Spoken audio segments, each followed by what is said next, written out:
on the Opet Festival and the temples and tomb of Ramses III of ancient Egypt. Ramses III is known as, and we'll talk more about this in the presentation, as the last great pharaoh of ancient Egypt. And but usually when they say things like that, they look at it from and which has some credence, to look at it from a mundane perspective. But we're going to take a look at the mystical and spiritual philosophy,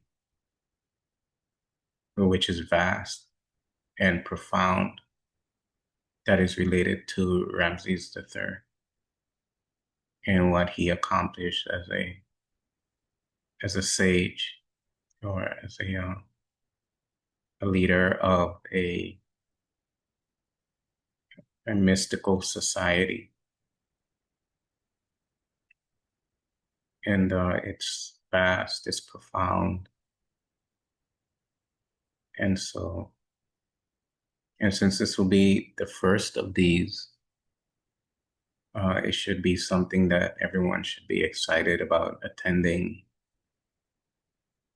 And because you only have one chance to be the first. So it's a great opportunity for spiritual seekers, or people who are interested in ancient Kemetic philosophy, ancient Kemetic civilization, for anyone anywhere in the world. So we're going to unveil some of the deep mysticism. So now we're going to get back to and this is the link that you use to sign up. So seize the day, as they say.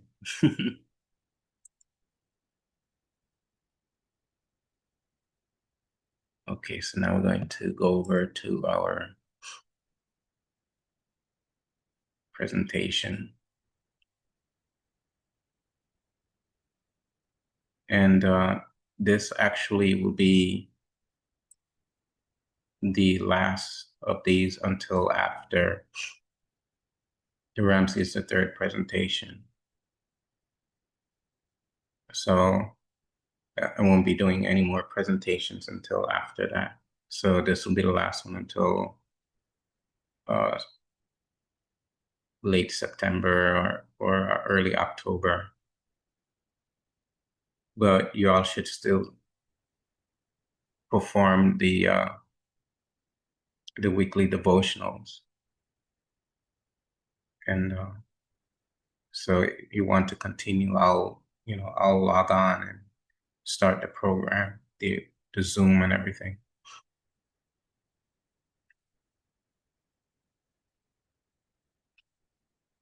So we're discussing the mysteries of what are referred to as pyramids. And these are two of three, which there are more than three here, but the three main ones on what is referred to as the Giza Plateau.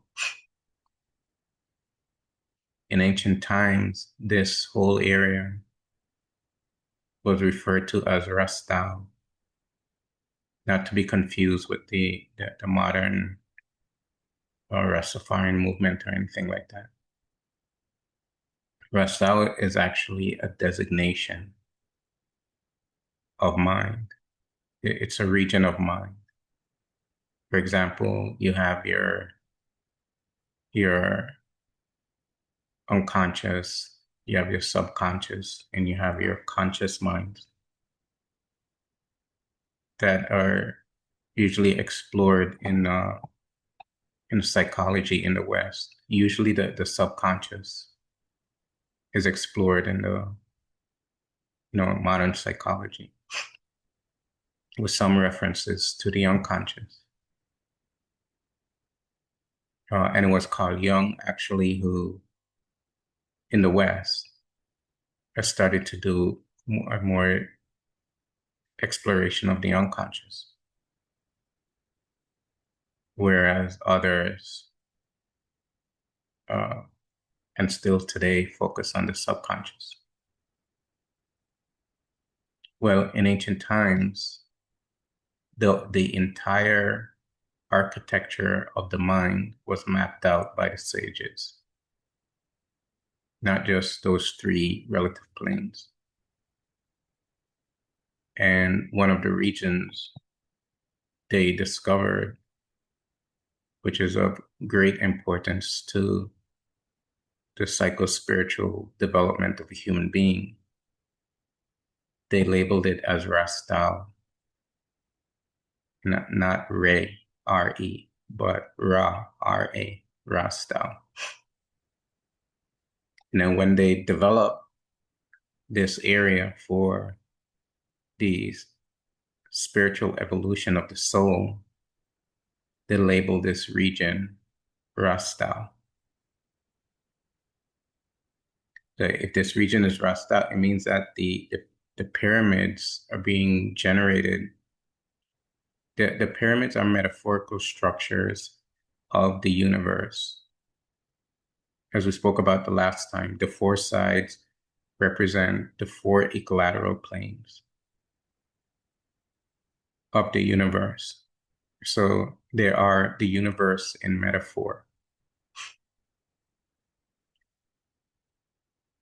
And or it could be by analogy. And